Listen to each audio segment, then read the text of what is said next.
Olá você, telespectadora, olá você, telespectador daqui da TV Cultura Litoral. A partir de agora você acompanha a edição desta quarta-feira do Opinião 2.0. Vai comentar, analisar as notícias com você, o advogado Ronaldo Serápicos, que é do time de comentaristas daqui da Cultura Litoral. Nós vamos começar, como temos muitas vezes feito ao longo dos últimos meses, comentando uma perda da Baixada Santista, que é a da ex-reitora da Unimonte, Maria Otília Pires Lanza. A Maria Otília era uma pioneira, a AELES, a primeira instituição de ensino que ela montou, que depois virou o Centro Universitário Monte Serrat, que depois foi incorporado pela Universidade de São Judas. Hoje, em Santos, tem a Universidade de São Judas, campus Unimonte, a São Judas, que também tem um curso de medicina em Cubatão. Em 1971, ela fundou a AELES e em 72 ela fundou o segundo curso de graduação em turismo do Brasil, depois do da AMB Morumbi. O segundo foi em Santos, já em Santos, da AELES. Começou em Cubatão e veio para Santos. Ao longo do tempo, a universidade cresceu, a Maria Otília era uma educadora, casada também com um educador, Vitório Lanza, ficou viúva, tocou adiante o projeto e a Maria Otília, com esse sorriso aí, morreu aos 85 anos, uma perda para a nossa região, a perda de uma pioneira, a perda de uma educadora, Ronaldo. Boa tarde, Paulo. Boa tarde, telespectador da TV Cultura. Quero também deixar aqui o meu lamento, a minha homenagem à professora Maria Otília, grande educadora, pedagoga. E como você falou, Paulo, o legado que ela deixa é exatamente o fato de ter sido pioneira em transformar a nossa região num polo de educação, não só a educação básica, fundamental, mas principalmente o que nos faltava aqui na nossa região, na época que nós estudávamos, né, Paulo? Você um pouco antes, mas eu um pouco depois, faltava a Baixada Santista se transformar num polo universitário.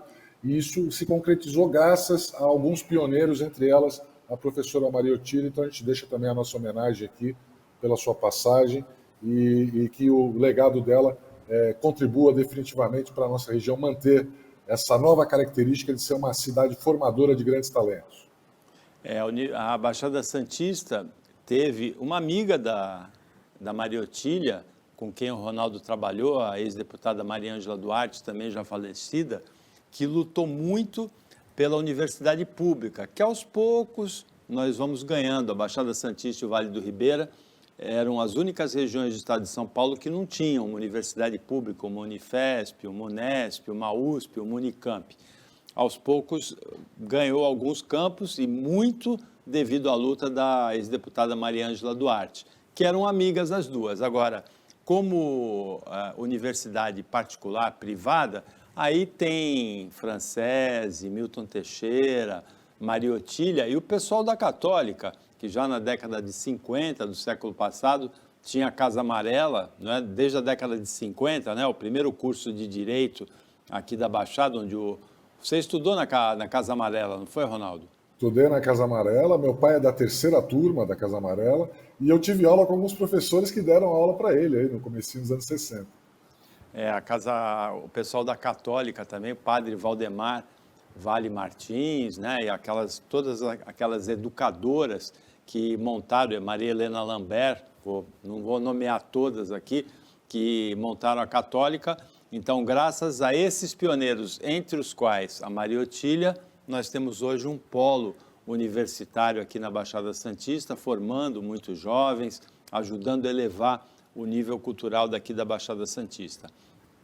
Por falar em faculdade e graduação, os estudantes da medicina da Lusíadas, eles fizeram um protesto ontem na Rua Oswaldo Cruz, onde tem a faculdade, onde tem também, eles estão aí em frente ao Hospital Guilherme Álvaro. A Lusíada tinha um convênio tradicional com o Hospital Guilherme Álvaro, funcionava como hospital, como escola para eles, no internato, no 6º ano. Esse convênio acabou, não foi renovado. Parece que o Guilherme Álvaro tem interesse em fazer um convênio com as faculdades UniOeste e UnaErp, com os cursos de medicina de Guarujá, que ainda não tem sexto ano nesse ano, que é um pouco estranho. Agora, de qualquer maneira, os estudantes ficarem sem o hospital é alguma coisa que tanto Guilherme Álvaro como a Lusíada devem explicações para a comunidade, não é, Ronaldo? Bom, Paulo, a grande mágoa, né, dos alunos, ex-alunos, médicos, funcionários, é que era um convênio antigo. O Hospital Guilherme Álvaro é uma grande referência na nossa região, um hospital metropolitano, e esse convênio começou com o pessoal da Lusíada, né, hoje é a Uniluz. Então, você acaba criando uma tradição, um laço até afetivo. É direito, tanto da universidade quanto do hospital, firmarem parcerias, convênios, conforme a necessidade. Os tempos mudam, as necessidades, características são outras, então eu não vou nem questionar as razões desse desligamento. Com certeza deve haver uma boa razão, uma boa explicação, e as instituições procuram sempre ver o que é melhor para elas, quais são os seus interesses. Elas estão, no caso do Hospital Guilherme Álvaro, uma instituição pública, né? A coisa pública tem que ser tratada de uma forma sempre austera, visando aí o bem comum. Agora, o que faltou e que talvez tenha gerado esse mal entendido e a greve dos estudantes, Paulo, é que me pareceu que faltou um pouco de informação. Os alunos foram, uma parte, surpreendidos e a outra parte não ficou satisfeita com as poucas informações que, pelo menos, a gente vê noticiado aí, as poucas informações que foram transmitidas aos alunos. Então, você se coloca no lugar de um aluno desses que ainda não sabe onde que vai fazer o seu aprimoramento, a sua residência. É muito necessário, para você ter uma formação sólida na área de saúde, você ter um grande hospital por trás. Então, é uma preocupação válida, sim, e pelo que eu entendi, a principal preocupação dos alunos, a razão deste movimento, do ato, é obter informações mais concretas, mais detalhadas da universidade.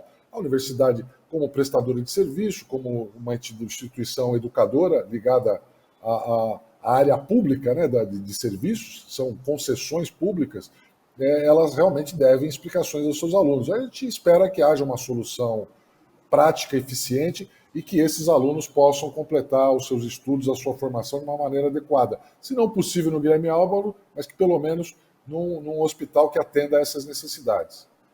Agora, é interessante porque o convênio é importante para a faculdade, mas é importante também para o Hospital Guilherme Álvaro, porque reforça o corpo clínico com a presença dos alunos, que ajudam os médicos, né, enquanto estão aprendendo.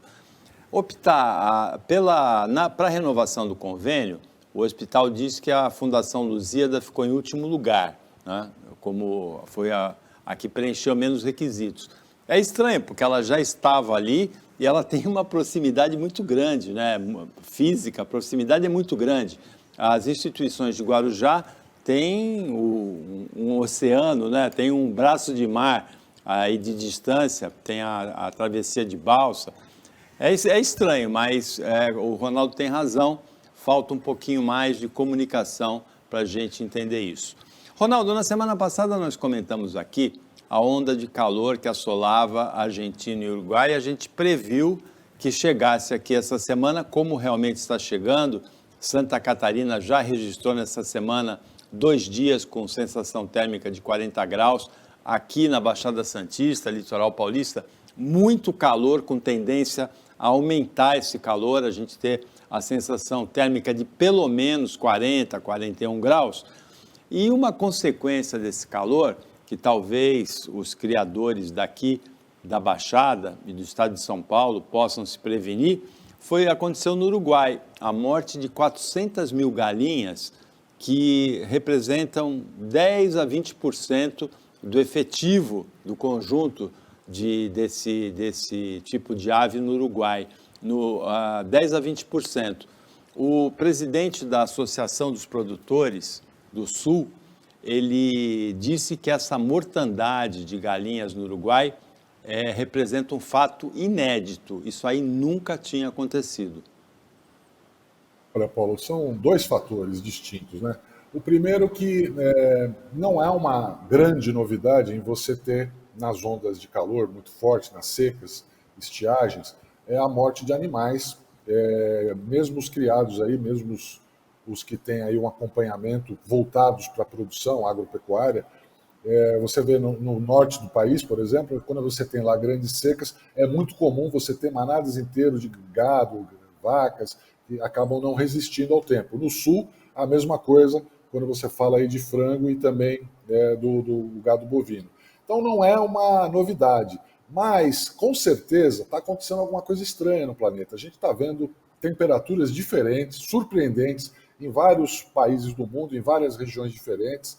É, Aquela história de que o meio ambiente é exagero, é coisa de extremista, né, de defensor da natureza extremista, isso aí já está na hora de ser superado. Não dá mais para fingir que não existe aquecimento global, que não existe mudanças no clima. O clima do mundo está mudando. Nós temos sido surpreendidos constantemente em várias regiões do mundo com temperaturas fora do normal. Então, o Sul e o Uruguai em especial agora atravessam uma temperatura que é fora do normal, por isso a surpresa. Agora, me parece que este caso específico do Uruguai foi também um acidente, porque a produção desse tipo de animal, ele tem um acompanhamento técnico, tem um controle climático. Então, o Uruguai sofreu também um apagão, as notícias dão conta de que houve lá um problema de fornecimento de energia elétrica, e isso agravou ainda mais, porque você sabe que as temperaturas no nível do solo, Paulo, eu estava vendo aqui agora, chegaram a 57 graus, né? A sensação térmica. Então não há animal, nem ser humano, nem animal que resista. Você provavelmente vai ter muitas mortes também, principalmente de idosos, nas regiões onde acontece essa mudança drástica de temperatura. E o alerta que você deu aí para os nossos produtores é válido sim, porque o Brasil é um dos maiores produtores do mundo de ovos e de frango. Então, nós temos aqui tecnologia, temos uma produção que me parece mais bem aparelhada do que o Uruguai. Eu visitei uma vez uma granja, é uma coisa espetacular, muito organizado, sincronizado, tudo medido milimetricamente, diariamente, então a temperatura, a condição dos ovos, a alimentação que o cultivo recebe. Então, hoje é uma ciência você produzir esse tipo de produto na área agropecuária. Então, lá no Uruguai, me parece que esse caso acabou sendo um acidente, né? Quase de 10% a 20% da produção do Uruguai, quer dizer, não é também uma produção muito grande, mas se acontecer no Brasil, com certeza o prejuízo seria muito maior. Eu acho difícil acontecer aqui por essa tecnologia, por esse know-how que nós temos na área, mas é possível sim. O Brasil tem uma família real, a família Orleans e Bragança, os descendentes do imperador Dom Pedro II. O Brasil virou república, deixou de ser monarquia há 133 anos, em 1889, com a proclamação da República. Mas tem príncipes e herdeiros diretos de Dom Pedro I, o autor do Independência ou Morte, né? O autor da proclamação da independência do Brasil, da declaração da independência do Brasil. Tem um príncipe imperial, é o Dom Bertrand de Orleans e Bragança, e ele vai estar na nossa região, em São Vicente, no Instituto Histórico e Geográfico, dirigido pelo Paulo Eduardo Costa, neste sábado. O 22 de janeiro, sábado, marca não só o aniversário de 490 anos, Ronaldo, da cidade de São Vicente, que é 22 de janeiro de 1532, mas vai marcar também o início das comemorações do bicentenário da independência do Brasil. Paulo, tem muita gente que às vezes me questiona essa história do Brasil ter uma família real, né? Por que disso?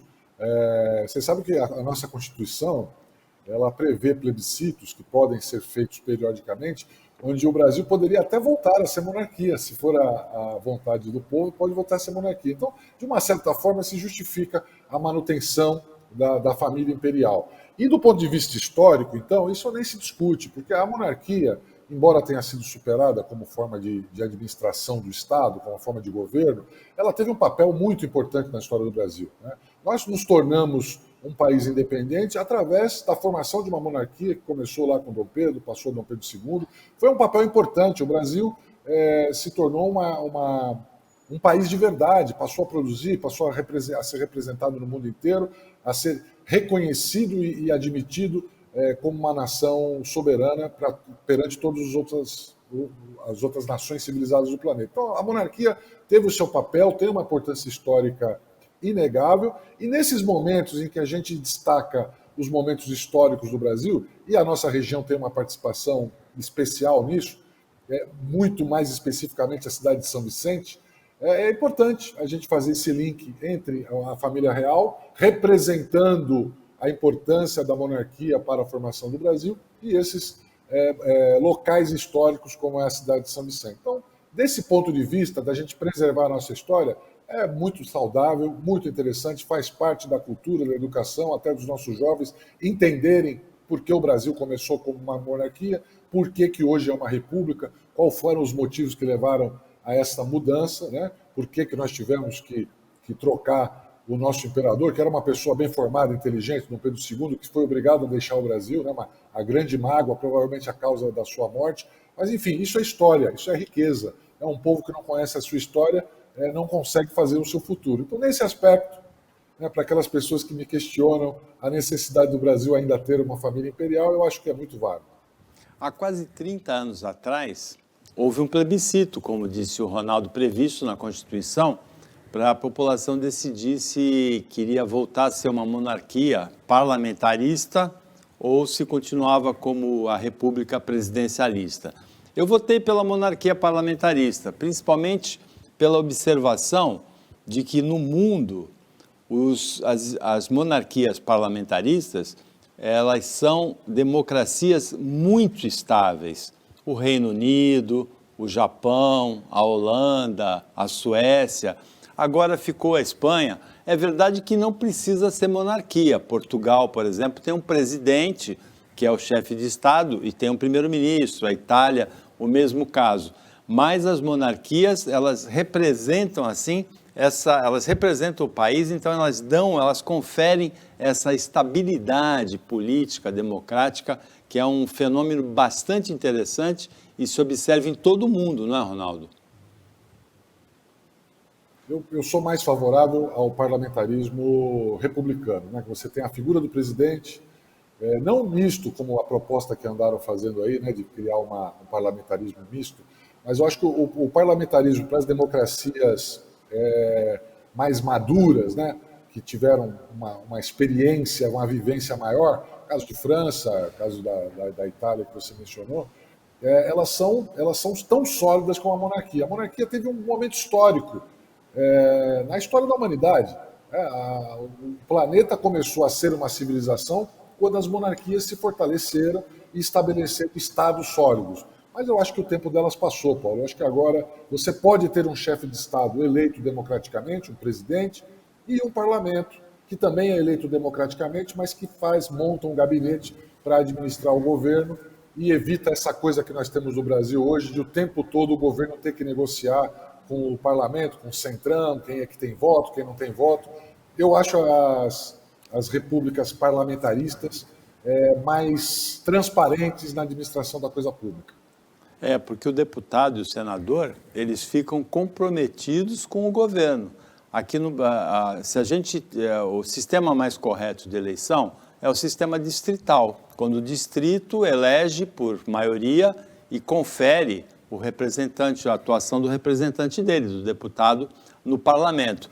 E o deputado, que pertence a um partido que formou o governo, ele tem que se responsabilizar pelo sucesso desse governo, porque ele vai ter que explicar no distrito dele o fracasso depois se acontecer.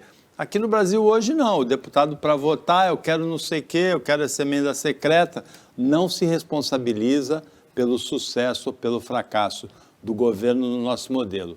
Depois do intervalo, duas discussões interessantes sobre a vacina. A gente volta já já.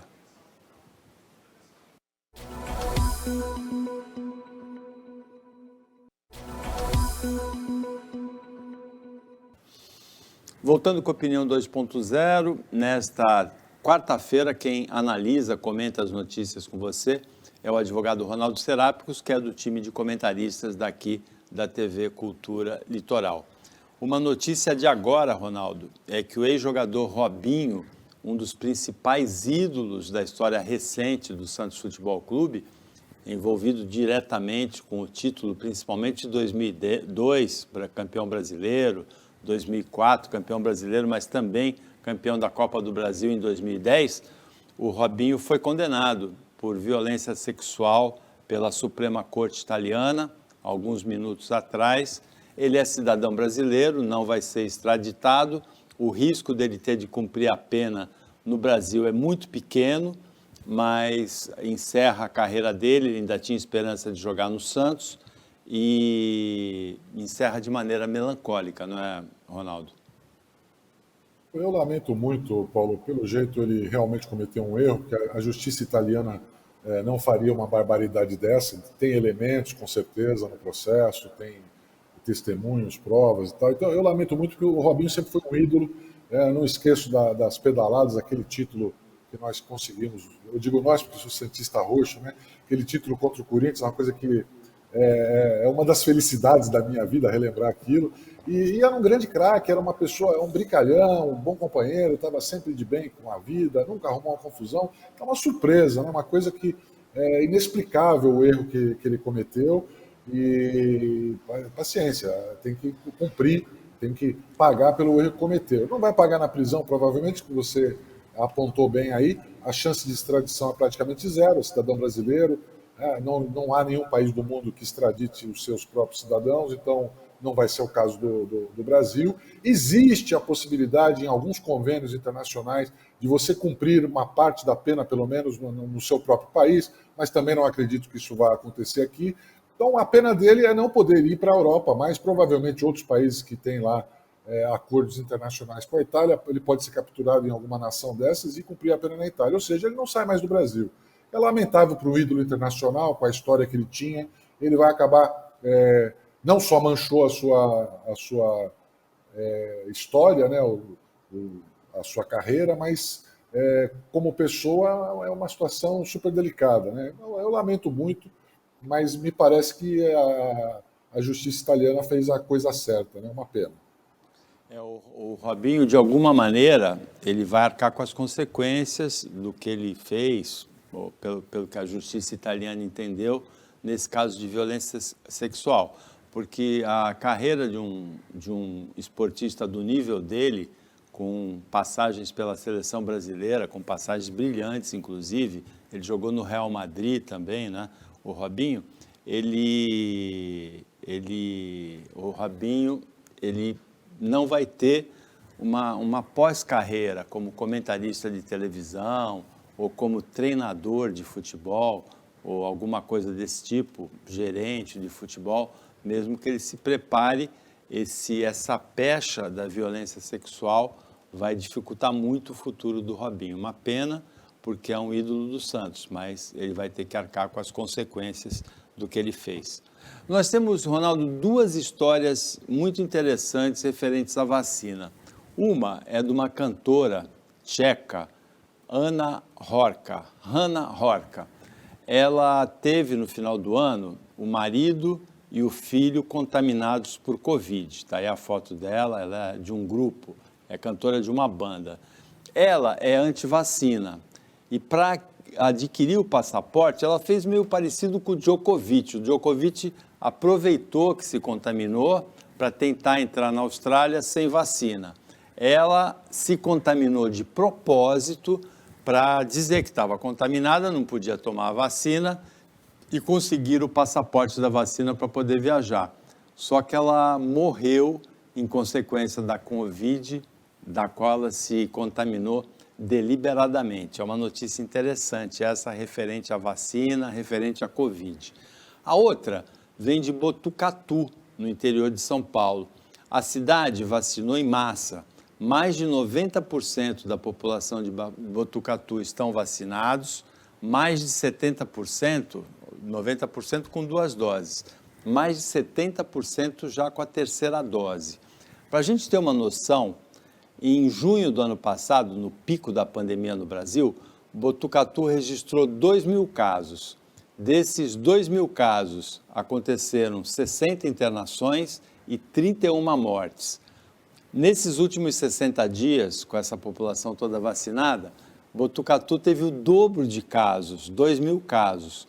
Só que somente 2 mortes, que a gente tem que lamentar, mas foram 2 em relação a 31 de junho do ano passado. E nenhuma internação em UTI, Ronaldo. Bom, Paulo, vamos por partes, né? Primeiro a questão de Botucatu, a vacinação. Você nem precisa ir até Botucatu para constatar isso, né? Qualquer cidade do Brasil, Santos aqui, a Baixada Santista, você vai perceber com tranquilidade, com facilidade numérica, estatística, conversando com os profissionais de saúde, a vacinação teve um impacto espetacular, estupendo no controle da pandemia. Isso não é mais o que provar, né? Não estamos nem falando, é mais fácil o sujeito me provar que a Terra não é redonda do que me provar que a vacina não funcionou, não teve impacto na pandemia, né? No começo das contaminações, eu tive amigos que tiveram parentes internados, as UTIs estavam lotadas. Santos aqui teve 2, 3 UTIs que não podiam mais receber pacientes, estavam superlotadas, né? No final do ano passado, a gente já via, pouco antes do final do ano, setembro, outubro, eu tive um parente que foi contaminado, que sofreu Covid, e a UTI estava vazia. Você tinha lá 4, 5 casos numa UTI que poderia comportar 18, 20 pessoas. Então, a vacinação teve um impacto fantástico na diminuição de contaminações, de mortes, de usos da capacidade técnica, né, da capacidade de operação das nossas unidades de saúde. Esse era o objetivo inicial. Quando se pensou na vacina, a ideia era essa. Nós não podemos permitir o colapso das nossas unidades de saúde. Se a saúde acabar, não é só gente de Covid que vai morrer. É gente que precisar de qualquer atendimento médico, o jeito que tiver um infarto, precisar para uma UTI, não vai ter para onde ir. Então, esse era o grande risco. O número de mortes seria muitíssimo maior. Então, a vacina funcionou, né? Eu acho que essa discussão está mais que superada. Botucatu é só mais um exemplo que prova o que já estava provado, explicado e demonstrado. Agora, eu não tenho nada contra as pessoas que não querem se vacinar. Se ela quiser recusar todas essas evidências e falar, para mim, na minha vida, é melhor eu não me vacinar, ótimo. O que eu não entendo são as pessoas deliberadamente quererem que os outros não se vacinem.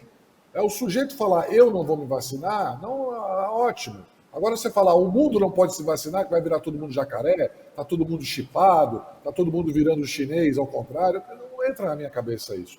A pessoa não quer se vacinar, eu entendo que é um direito da pessoa não se vacinar, desde que ela assuma as consequências disso.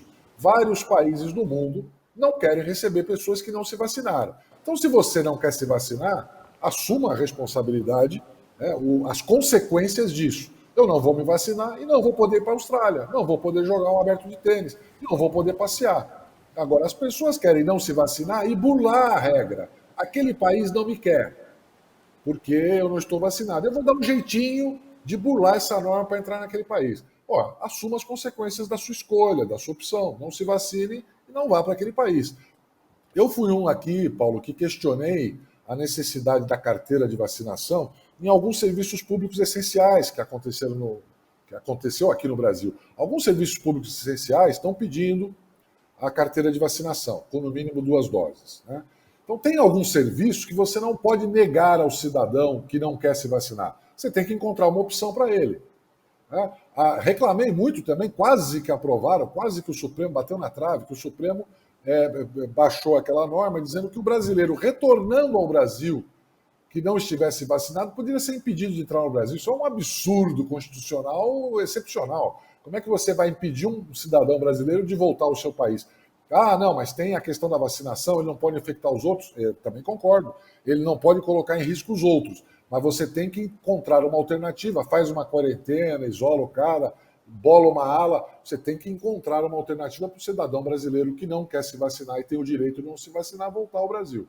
Agora, locais de grande aglomeração, locais públicos, onde o fórum, por exemplo, não está permitindo que o cara entre lá sem vacinação. Esses locais essenciais, o sujeito tem que assumir a responsabilidade e a consequência do seu ato, né? Não é novidade nenhuma pessoas anti-vacina que acabaram sendo contaminadas e foram a óbito, né? Acabaram falecendo. Você tem casos no mundo inteiro. Eu vejo, infelizmente, a imprensa, em alguns casos, usando essas notícias até como está vendo, o sujeito não acreditou e morreu. Eu acho lamentável, toda morte tem que ser lamentada, não interessa se o cara era contra ou a favor da vacina, toda morte por essa doença terrível tem que ser lamentada. Eu lamento pela morte dessa moça aí também, que não quis se vacinar. O que eu acho que ela fez errado é tentar burlar, que foi o que aconteceu com o Djokovic, né, o grande tenista número 1 do mundo. Eu acho que ele tem todo o direito de não se vacinar, mas querer entrar na marra no país que exige vacinar, aí mudou a história. Ele tem que assumir a consequência do seu ato. Se a França recebe ele sem vacinar, vai para a França, vai para a Espanha. A Austrália não queria, ele tentou burlar essa regra. Então, além do mau exemplo, né, porque pessoas muito famosas acabam servindo de exemplo para uma geração, para uma legião enorme de fãs, eu acho que o mais grave aí é você tentar dar um jeitinho para provar o seu ponto de vista. O Opinião volta depois do intervalo e o Ronaldo vai analisar se as declarações do Abraham Weintraub, que foi ministro da Educação, contra o presidente Bolsonaro são fogo amigo. O que significa a reclamação do Weintraub falando mal do Bolsonaro? Depois do intervalo.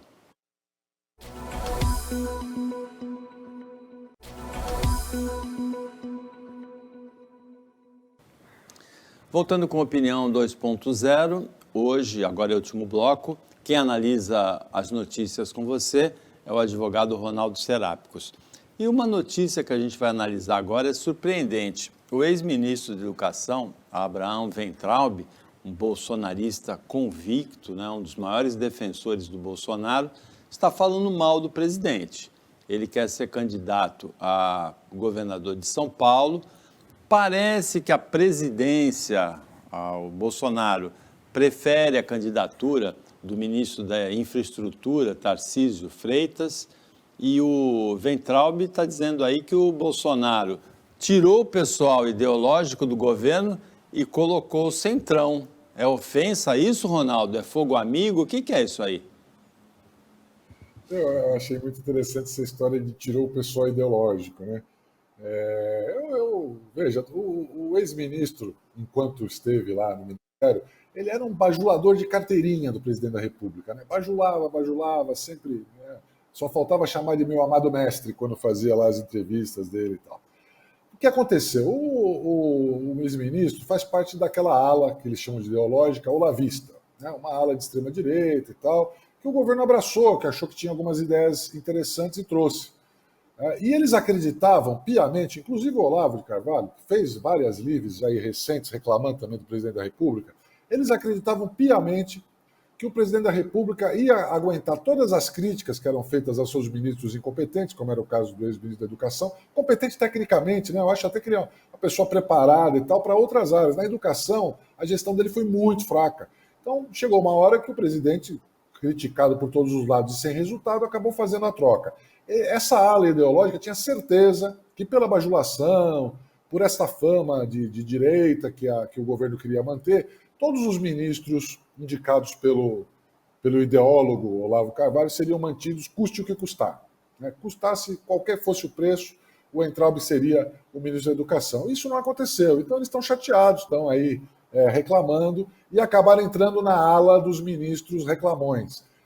Eu sempre critiquei aqui os ministros de qualquer tendência ideológica que saem atirando no governo. O Sérgio Moro fez isso, o Mandetta fez isso, né, o Cruz fez isso, e o Weintraub agora, devagarzinho, está começando a fazer a mesma coisa. Eu acho assim, se aceitou participar do governo, é uma relação de estrita confiança, extrema confiança. Aceitou, você está aceitando esse pacto de lealdade com o presidente. Não deu certo, não gostou, não era o que eu imaginava, não consegui implementar as minhas ideias, você sai agradecido, pega o seu boné e vai para casa. Não sai atirando naquela pessoa que depositou em você a confiança. Não interessa, a não ser que o presidente tivesse cometido um crime, um erro, que aí era obrigação do ex-ministro denunciar. Né? Como eu acreditei que era quando o Sérgio Moro saiu dizendo que o presidente tinha cometido um crime. E até agora a gente não achou o raio do crime. O presidente fez lá as suas peripécias, como a gente sabe que faz, ele tenta influenciar aqui, tenta influenciar ali, mas não veio nada à tona. Né? Tinha uma reunião bombástica, foi bombástica do ponto de vista ético, né, que a gente viu que a reunião é uma bagunça, mas não vi nenhum crime na reunião. Então o Sérgio Moro não cumpriu a promessa que fez, que era de provar que havia sido cometido ali, no mínimo, um desvio de finalidade do presidente. Não aconteceu. Então o ministro que sai atirando é aquele ministro que também não tem muita moral, prestígio para reclamar do seu ex-chefe. E, no final das contas, Paulo, me parece que a história toda gira em torno da pretensão do ex-ministro ser candidato no Estado de São Paulo, no governo do Estado de São Paulo.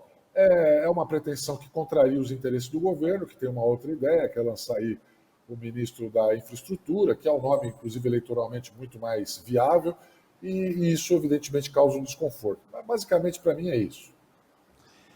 Agora, a semana ela está sendo rica em fatos bizarros, assim, exóticos. Um deles, a deputada Carla Zambelli, ela é uma deputada federal eleita por São Paulo, ela acionou a Agência Nacional de Vigilância Sanitária e acionou o Ministério da Saúde para interromper a vacinação de crianças.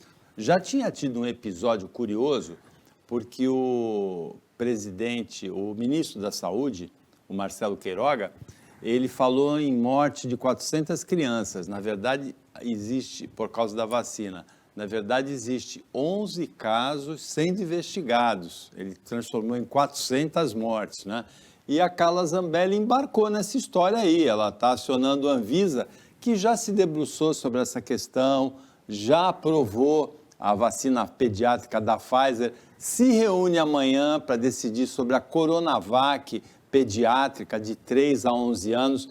Parece que vai ter piti se a Anvisa aprovar a Coronavac pediátrica, não é, Ronaldo? A impressão que eu tenho, Paulo, é que alguns políticos, em especial parlamentares, aprenderam a usar uma coisa que a gente chama de política de nicho. Você escolhe um nicho e percebe que ele tem massa suficiente para manter você se elegendo ou para criar a possibilidade de você se expandir politicamente, e aí você começa a jogar para aquele nicho. Você exagera até a sua postura, você pode até ideologicamente acreditar nisso, naquilo, mas você exagera que é para agradar aquele nicho e se destacar. Você sabe que o presidente Bolsonaro, quando era deputado, ele fez isso. Ele tinha um jeitão lá politicamente incorreto, aquela coisa de exagerar nos seus posicionamentos na área de costumes, né? na área de homofóbica, de antidiscriminação por gênero e tal. Ele insistiu naquilo. Quando ele percebeu que agradava o seu eleitorado, ele insistiu bruscamente naquilo para criar um grupo de suporte. E depois, com a insatisfação geral que nós tínhamos aí, que a população brasileira tinha do governo do PT, principalmente o segundo governo da Dilma, ele conseguiu a massa crítica suficiente para se lançar como um candidato viável. Alguns deputados acho que fazem isso. Não é possível que o deputado acredite de verdade, com todas as evidências que nós conversamos aqui ao longo do programa, né, dos resultados que a vacinação teve positivos no mundo inteiro. Não acredito que essas pessoas realmente, de verdade, achem que a vacina é ruim. Eu acho que ela escolheu o nicho lá e joga para esse pessoal. Não acredito que essas pessoas acreditem de verdade no que elas estão falando, no que elas estão propondo. Esse tipo de absurdo, Paulo, aconteceu também várias vezes, né? Tem uma história aí que o William Bonner, tem um sujeito que entrou na justiça para prender o William Bonner porque ele era a favor da vacina e que ele estaria fazendo propaganda indevida de um procedimento que não tinha aprovação científica e tudo mais. Você pode não concordar com a opinião do William Bonner, você pode achar que ele exagera lá no telejornal dele. Realmente a Globo é muito anti-Bolsonaro, né? Passa da conta. Mas querer prender o cara porque ele é a favor da vacinação é uma grande bobagem. Eu acho que é o que a ministra está fazendo, a deputada está fazendo aí, é um holofote, né? Nós estamos aqui falando dela, uma bobagem enorme, e nós estamos comentando ela. Cada vez que a gente comenta, ela fica mais conhecida. A outra notícia exótica que eu ia comentar é exatamente essa, né? O pedido na justiça de prisão contra o apresentador, o âncora do Jornal Nacional, que é o editor do jornal, William Bonner, da Rede Globo, por incentivar o uso das vacinas. O juiz mandou arquivar e tratou esse pedido como é mesmo, alguma coisa exótica, bizarra, como se diz atualmente. Agora, tem uma discussão que a gente vê acontecer ainda, inclusive em meios de comunicação, relativa ao ex-deputado que foi preso por causa do mensalão, ex-presidente do PTB, o Roberto Jefferson. O Roberto Jefferson foi preso por incitação de violência, ameaças. Ele posou com armas e postou nas redes sociais, fez propaganda de coisas exóticas também, né? De ataques ao Supremo Tribunal Federal com armas e não sei o quê. E tem muita gente que fala que é crime de opinião. A legislação brasileira não prevê crime de opinião, né? Não tem crime de opinião. Tem como crimes a difamação, a injúria, né? Mas não crime de opinião. Fotos desse tipo aí com armas que ele postou, mas incitando a violência. Ainda existe essa discussão. E o Roberto Jefferson está na pauta de novo, porque ele foi autorizado a sair da prisão domiciliar dele, né, com a tornozeleira, para fazer alguns exames. Ele posou com armas aí, o ex-deputado Roberto Jefferson, que na época, antes dele ser magrinho assim, ele foi bem gordo e ele era bem truculento, não é, Ronaldo? Eu queria até fazer um comentário, Paulo, sobre o assunto anterior, aí a ação contra o Bonner, para falar da justiça em geral. A gente tem que deixar claro, o judiciário não desdenhou, não, dessa ação que foi entrada contra o Bonner. Não foi que ele abandonou, deixou para lá, achou absurdo. Eu vi a sentença e o juiz fundamentou muito bem, ele se deu ao trabalho de explicar detalhadamente, do ponto de vista jurídico, por que não cabia uma denúncia daquele tipo. Né? Detalhado, juridicamente explicou, é uma coisa que é louvável, porque mostra que o judiciário não desdenha de nada que chega lá. Ele explica, justifica e a sentença é perfeitamente fundamentada e até uma lição para as pessoas entenderem por que esses absurdos são rejeitados na justiça. Então você tem aí alguns erros que o judiciário comete, o STF volta e meia comete alguns equívocos, mas você vê que a justiça ainda tem grandes nomes na magistratura que levam a sério realmente a sua profissão e a sua importância na democracia brasileira. Esse juiz que concedeu a liberdade ao Roberto Jefferson também está cumprindo a lei. Se a pessoa está doente, precisa fazer exames, ela tem o direito de receber um alvará de soltura provisório, temporário, autorização para fazer um tratamento prolongado. Então, o Roberto Jefferson parece que realmente é uma pessoa que tem problemas de saúde. Então, a justiça acerta quando faz essas coisas.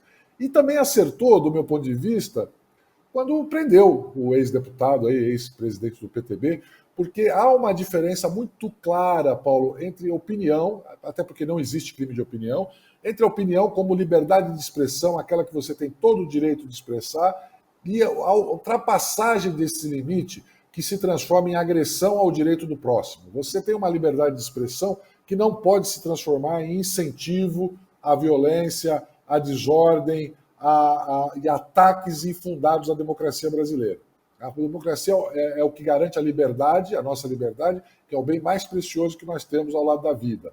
Então não adianta nada você ter vida sem liberdade. A liberdade é garantida pela Constituição desta forma, não permitindo que você extrapole os seus direitos e passe a incentivar atitudes que são ilícitas. Então, o deputado nitidamente passou do limite, assim como aquele outro deputado, Daniel, lá passou do limite também.